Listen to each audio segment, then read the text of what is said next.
முடிச்சுட்டாங்க போங்க மக்களே, முடிச்சுட்டாங்க போங்க. இருக்கு இன்னைக்கான எபிசோட்ல தரமான சம்பவம் இருக்குது.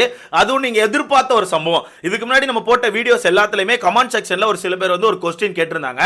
ப்ரோ ஓகே ப்ரோ, விஜேஸ் வந்து வீட்டுக்குள்ள இருக்க எல்லா விஷயத்தையும் ஓரளவு அட்ரஸ் பண்ணி எல்லாரையுமே ஓரளவு ரோஸ்ட் பண்றாங்க, ஓரளவு வார்னிங் கொடுக்காங்க. ஆனா இந்த வீட்டுக்குள்ள இருக்க எஃப்ஜே ஆகட்டும், சபரி அவர்கள் ஆகட்டும், கனி அவர்கள் ஆகட்டும், இவங்க எல்லாம் பண்ண விஷயத்த சேதனை அட்ரஸே பண்ண மாட்டேங்காங்களே. எதுக்கு? முக்கியமா எஃப்ஜே இந்த வீட்டுக்குள்ள ஏகப்பட்ட தப்பு பண்ணியிருக்காரு ப்ரோ. நிறைய பேர் மார்க் பண்ணியிருக்காரு, ஒரு மாதிரி கிண்டல் பண்ணியிருக்காரு. இந்த விஷயத்தெல்லாம் ஏன் ப்ரோ அட்ரஸ் பண்ண மாட்டேங்காங்கன்னு சொல்லிட்டு ஏகப்பட்டவர் என்கிட்ட கொஸ்டின் கேட்டிருந்தீங்க. அதுக்கு இன்னைக்கு ஒரு ஆன்சர் கிடைச்சிருக்குது. ஆன்சர் இல்ல, இன்னைக்கு ரோஸ்டே இருக்குது. என்ன ப்ரோ சொல்ற? இன்னைக்கான எபிசோட்ல ரோஸ்டான்னு கேட்டீங்கன்னா எஸ், இன்னைக்கான எபிசோட்ல நம்ம எஃப்ஜே அவர்களுக்கு ஒரு ரோஸ்ட் இருக்குன்னு சொல்லியிருக்காங்க.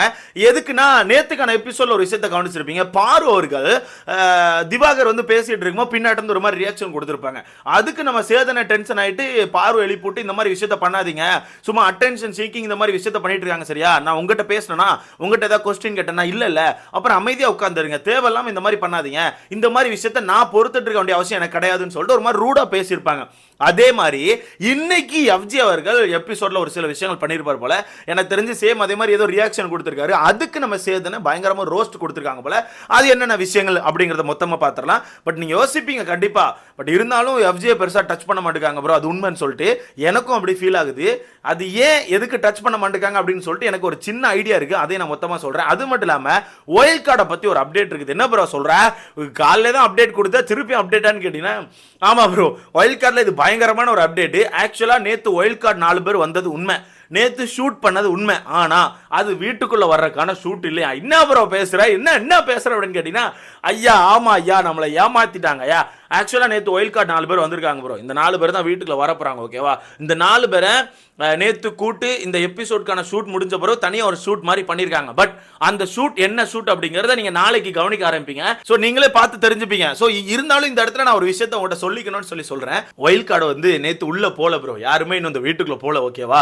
அதே பழைய போட்டியாளர்கள் தான் உள்ள உட்கார்ந்துருக்காங்க. ஒயில்ட் கார்டு வந்து அடுத்த வாரம் தான் உள்ள போவாங்க அப்படி சொல்லி நியூஸ் வந்திருக்குது. அப்ப நேத்து என்ன ப்ரோ ஷூட் பண்ணாங்க, என்ன கதை ப்ரோன்னு கேட்டீங்கன்னா அதை நீங்களே பார்த்து கண்டிப்பா தெரிஞ்சுப்பீங்க. நான் போட்டு எல்லாத்தையுமே உடைக்க கூடாது, அதனால 10 சொல்லிட்டு போறேன். அது என்ன ஷூட்டா இருக்கும்னு சொல்லிட்டு நீங்க கண்டுபிடிச்சீங்கன்னா மறக்காம கமெண்ட்ல போடுங்க. இதை வந்து மற்ற லாங்குவேஜஸ்ல வந்து பண்ணிருக்காங்க, ஓகேவா? ஒயில்ட் கார்டுக்கு ஒரு இது மாதிரி ஒரு ஷூட் பண்ணி ஒரு இது மாதிரி விடுவாங்க. கண்டிப்பா உங்களுக்கு தெரிஞ்சிருக்கும். நானே முக்காவாசி விஷயத்தை சொல்லிட்டேன்னு நினைக்கிறேன். ஸோ கண்டிப்பா உங்களுக்கு தெரிஞ்சிருக்கும். நாளில இருந்து நீங்க பார்க்க ஆரம்பிச்சிருவீங்க யார் யார் உள்ள வராங்க அப்படிங்கிற விஷயத்த. நாளில இருந்து தரமா உங்களுக்கே டைரக்டா அப்டேட் வந்துடும், அஃபிஷியலாவே வந்துடும். ஸோ பார்த்து தெரிஞ்சுக்கோங்க. இதுதான் ஒயில்ட் கார்டுக்கான அப்டேட், ஓகேவா? சரி, ஓகே, எஃப்ஜே மேட்டருக்கு போயிடலாமா? அதுக்கு முன்னாடி இந்த வீடியோ லைக் பண்ணிட்டு சேனலை சப்ஸ்கிரைப் பண்ணி எனக்கு கொஞ்சம் உதவியா இருக்கும். பார்த்து இந்த லைக்கை தட்டி விட்டீங்கன்னா நம்ம வீடியோ ஒரு 10 பேருக்கு போய் ஷேர் ஆகும். பார்த்து தட்டி விடுங்க. இன்னைக்கு எஃப்ஜே அவர்களுக்கு ரோஸ்ட் இருக்குன்னு சொல்லியிருக்காங்க. காரணம் நேத்தே கவனிச்சிருப்பீங்க, பாரு அவர்களுக்கு ஒரு ரோஸ்ட் விழுந்துச்சு. சேம் அதே மாதிரி எஃப்ஜேயுமே இந்த வீட்டுக்குள்ள சேதன் ஏதாவது பேசிட்டு இருக்கும்போது சைட்ல இருந்து கை தட்டுறது, ஒரு மாதிரி மூஞ்ச வைக்கிறதுன்னு சொல்லிட்டு ரியாக்ஷன் காட்டிட்டு தான் இருக்காப்ல. பட் சேதன் அதை அட்ரஸ் பண்ணல. பட் இன்னைக்கு அட்ரஸ் பண்ணியிருக்காங்க, ஓகேவா? இன்னைக்கு அட்ரஸ் பண்ணி அவனை எழுப்பிட்டு கொஞ்சம் வார்னிங் கொடுத்துருக்காங்க போல, இந்த மாதிரி பண்ணக்கூடாது. அது மட்டும் இல்லாமல் வீட்டுக்குள்ள நீங்க அதிகமாக மார்க்கிங்லாம் பண்றீங்க, யாராவது சண்டைக்கு வந்து ஒரு மாதிரி மார்க் பண்றது, ஒரு மாதிரி பண்றதெல்லாம் பண்ற, இந்த மாதிரி விஷயத்தெல்லாம் பண்ணக்கூடாது, இதெல்லாம் ரொம்ப தப்பு. ஸோ இந்த மாதிரி விஷயத்த கொஞ்சம் தவிர்த்துக்கோங்க அப்படின்னு சொல்லிட்டு வான் பண்ணி உட்கார வச்சிருப்பாங்க போல. என்ன ப்ரோ பெரிய ரோஸ்ட் என்ன சிம்பிளா முடிச்சிட்டான்னு கேட்டீங்கன்னா ஐயா அவ்வளவுதான் ஐயா, அவ்வளவுதான். நம்மகிட்ட ரோஸ்ட் எதிர்பார்க்கணும், சரியா? இதுக்கு மேல எதிர்பார்த்தா அது பூஸ்டா மாறிடும். அண்ணன் இவ்வளவுதான் வார்னிங் கொடுத்துருக்காங்க. ஸோ நீங்க தானே கேட்டுட்டே இருந்தீங்க டச் பண்ணலன்னு சொல்லிட்டு, அதனால அண்ணன் டச் பண்ணிருக்காங்க போல. இப்படிதான் போயிட்டு இருக்கு ப்ரோ. இவங்க சோசியல் மீடியாவை ஃபாலோ பண்ண ஒரு டீம் வச்சிருக்காங்க, அது உண்மைதான், தெரிஞ்சு போச்சு, அது நேத்தே தெரிஞ்சு போச்சு. ஆனா அந்த டீமை வச்சு ஃபாலோ பண்ண விஷயத்த உள்ள எடுத்து பேசுவாங்கன்னு பார்த்தா உள்ள போய் புலம்பிட்டு இருக்காங்க, ஓகேவா? இப்போ எஃப்ஜே டச் பண்ணலன்னு சொன்னோம், அதனால இன்னைக்கு லைட்டா தொட்டுலான் இருக்காங்க. அதே மாதிரி நம்ம என்ன சொல்லிட்டு இருந்தோம், ரெட் கார்டு கொடுக்கணும்னு சொல்லி பேசிட்டு இருந்தோம் காம்பு மாமாக்கு. அதே நேத்து சேதனை வீட்டுக்குள்ள பேசியிருப்பாங்க. அங்க பாருங்க, வீட்டுக்குள்ள 2 பேருக்கு ரெட் கார்டு கொடுக்கணும்னு சொல்லிட்டு வெளியே மக்கள் சொல்லிட்டு இருக்காங்க. பட் இருந்தாலும் நாங்க தான் விடுறோம், பாத்துக்கோங்க, சரி? அப்படின்ற மாதிரி அதையும் சும்மா பேசிட்டு போயிட்டாங்க. ஸோ இவங்க மக்கள் பேசுறத ஃபாலோ பண்றாங்க, பட் உள்ளதான் அதை வந்து அப்ளை பண்ண மாட்டேங்காங்க அப்படிங்கிறத உண்மை. ஸோ எஃப்ஜேக்கு இன்னைக்கு ரோஸ்ட் இருக்கு. பட் கனி அவர்களை ஏன் பெருசா டச் பண்ணலன்னு எனக்கு தெரியல. கனி அவர்களை ரொம்ப அதிகமாக சேவ் பண்ணுறாங்க. கனி அவர்களாகட்டும், சபரி அவர்களாகட்டும், எஃப்ஜே ஆகட்டும், காமு மாமாவாகட்டும், இவங்க எல்லாரையுமே சேனல் வந்து பயங்கரமாக சேவ் பண்ணுறாங்க, ஓகேவா? விஜய் பார்வதிலாம் இவங்க பெருசாக சேவ் பண்ணல, காமு மாமாவை தான் பயங்கரமாக சேவ் பண்ணுறாங்க. முக்கியமாக திவாகர், இவங்க 5 பேரையும் தான் சேனல் ஒரு மாதிரி சேவ் பண்ணி கொண்டு போயிட்டு இருக்காங்க.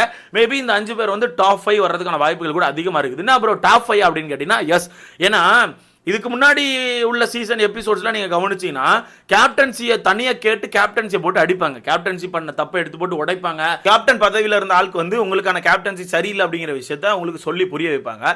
பட் இப்போ எப்படி இருக்குன்னா கேப்டன்சி எப்படி அப்படின்னு சொல்லி பேசுற மாதிரி பேசி அந்த டாபிக் அப்படியே மாத்தி வேற ஒரு டாபிக் கொண்டு போயிடுறாங்க. அதுக்கு நீங்க ஒரு ப்ரோமோ கூட பார்த்துருக்கலாம். கேப்டன்சி எப்படி இருந்து சொல்லி கேட்டிருப்பாங்க.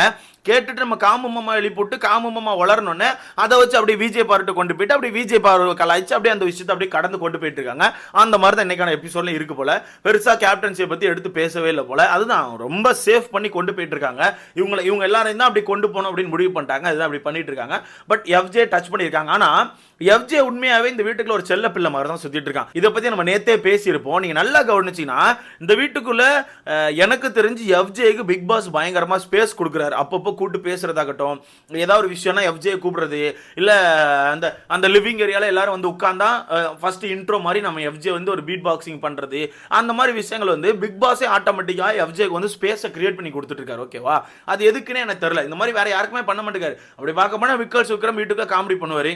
அவருக்கு ஒரு ஸ்பேஸை கிரியேட் பண்ணி ஒரு ஃபன் மாதிரி பண்ண வைக்கலாம். இல்ல இந்த பக்கம் பார்க்க போனீங்கன்னா ஆமா இந்த பக்கம் வேற யார் என்ன பண்ணுவா, வேற யாருமே எதுவும் பண்றதுக்கு இல்லைங்க. ஐயோ வேற யார் என்ன பண்றதுக்கு இருக்கா, எல்லாருமே நடிப்பறக்கிறதுல தான் இருக்காங்க, மற்றபடி யாருமே இல்லை. அப்படின்னா எங்கள் அண்ணன் தண்ணி பழத்தை தான் நடிக்கணும். பட் இருந்தாலுமே எஃப்ஜேக்கு தனியாக ஒரு ஸ்பேஸ் கொடுக்காங்க அப்படின்னு நமக்கே தெரியுது. அது மட்டும் இல்லாமல் இன்னைக்கு ஆதிரி அவர்கள் வேறு எவிட் பண்ணியிருக்காங்க. எனக்கே அங்கே ஒரு டவுட் வந்துச்சு, ஒருவேளை எஃப்ஜேக்கான கேம் பாதிக்கக்கூடாதுன்னு சொல்லிட்டு ஆதிரி எவிட் பண்ணியிருக்காங்களோன்னு சொல்லிட்டு எனக்கு ஒரு டவுட்லாம் இருக்குது. அது என்ன கதைன்னு தெரில. ஸோ பார்க்கலாம். மொத்தத்தில் எஃப்ஜேக்கு இன்னைக்கு ரோஸ்ட் இருக்குது. ஆனால் சபரியே இவங்க டச் பண்ணல. சபரியை இவங்க டச் பண்ணல. அது எதுக்கு அப்படின்னா நான் முன்னாடியே சொல்லிட்டேன் ப்ரோ, முதல் வாரமே சொல்லிட்டேன். சபரியை ஒரு ஒரு ஒரு நல்லவர் மாதிரி கொண்டு போயிட்டே இருப்பாங்க. ஓகேவா, சபரியும் வீட்டுக்கு அதே தான் பண்ணுவார். அவருக்கு சொல்லி அனுப்பிட்டாங்கன்னு நினைக்கிறேன். சபரி இந்த வீட்டோட ஒரு நல்லவர். அவர் யாரோட சண்டைக்கும் போக மாட்டார். வம்பு தும்பு இல்லாமல் அவர் பாட்டு சுற்றிட்டு இருப்பார். அதே மாதிரி வீட்டுக்குள்ள தான் வம்பு தும்பு நடந்தா அங்கே போயிட்டு அதை பிரிச்சு விடுவார். அதுதான் சபரிக்கான ஒரு வேலை. ஓகேவா, மற்றபடி சபரி சும்மா தான் இருப்பார். மற்றபடி வீட்டுக்குள்ள ஏதாவது டாஸ்க் வச்சா கூட பாஞ்சு கிஞ்சி விளையாடுவாரான்னு கேட்டீங்கன்னா இல்லை, நார்மலாக தான் ப்ளே பண்ணிட்டு இருப்பார். ஓகேவா, பட் கொஞ்சம் ப்ளே பண்ணுவார். ஆனால் சண்டைகள் சச்சரவுகள் இந்த மாதிரி விஷயத்தில் தலையை வைக்க மாட்டார். ஏன்னா அதில் வச்சுட்டா தனக்கான நேம் டேமேஜ் ஆயிரும். ஸோ புனிதர் அப்படிங்கிற பட்டம் வந்து உடஞ்சிரும். ஸோ தன்னை வந்து ஒரு புனிதராகவே காமிச்சு ஒரு 6-7 வாரங்கள், ஒரு குறைஞ்சது 5-6 வாரங்கள் ப்ரோ, அந்த வாரங்களை கடந்துட்டாருன்னா அந்த குறிப்பிட்ட வாரங்களுக்குள்ள ஒரு குறிப்பிட்ட ஓட்டுகள் கிடைச்சிரும். அந்த ஓட்டுகளை வச்சு எப்படி 80-90 நாள் வந்துருவார். ஓகேவா, அதை தான் ஒரு பிளானா வீட்டுக்குள்ள வச்சிருக்காரு. அதான் பிளானே செயல்படுத்திட்டு இருக்காரு. ஸோ சாட்டர்டே சண்டேல அவரை கையும் வைக்க மாட்டேங்காங்க. இன்னைக்குமே எனக்கு தெரிஞ்சு சபரியை பத்தி எதுவும் கேட்கல நினைக்கிறேன். ஏன்னா கேட்கறதுக்கு ஒன்றும் இல்லை. சபரி இந்த வீட்டுக்குள்ள என்ன பண்ணாரு, ஏதாவது பிரச்சனை பண்ணாரா, இல்லை ஏதாவது தேவையில்லாத விஷயத்துல தலையிட்டாரா, இல்லை, இந்த மாதிரி எதுவுமே இல்லை. ஸோ அவரை கேட்க முடியாத நிலைமைக்கு இவங்களே ஒரு கண்டென்ட்டை கிரியேட் பண்ணிட்டு இருக்காங்க. அதனால தான் சபரி அவர்கள் ஸ்கிப் பண்ணப்படுறாங்க.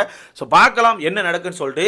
தண்ணி பழத்துக்கு இன்னையிலேருந்து அவ்வளோதான். தண்ணி பழத்தை காய பிடிக்க முடியாது. பிரான்ஸ் தண்ணி பழம் வந்து பெண்களின் காவலாளர் அப்படின்னு சொல்லி நீங்கள் பட்டத்தை வாங்கி தண்ணி பழம் இன்னையிலேருந்து ஒரு மாதிரி தலைகளை நிற்க போகிறாப்புல. ஆனால் இருந்தாலும் நீங்கள் நிறைய பேர் இன்னும் தண்ணி பழத்துக்கு வந்து பயங்கரமாக சப்போர்ட் பண்ணுறீங்க. நீங்கள் நான் சிம்பிளாக ஒன்று சொல்கிறேன் ப்ரோ, தண்ணி பழத்துக்கு சப்போர்ட் பண்ணுறதெல்லாம் ஓகே, பட் சப்போர்ட் பண்ணுறதுக்கான விஷயங்கள் இருக்குது. இந்த பெண்கள் விஷயத்தில் சத்தியமாக அவருக்கு சப்போர்ட் பண்ண முடியாது. அவர் நிறைய இடங்களில் தப்பு பண்ணியிருக்காரு. இதே வேற யாராவது ஒருத்தர் பண்ணி தான் நீங்கள் சும்மா இருந்திருப்பீங்களாங்க? நான் சிம்பிளாக கேட்குறேன்.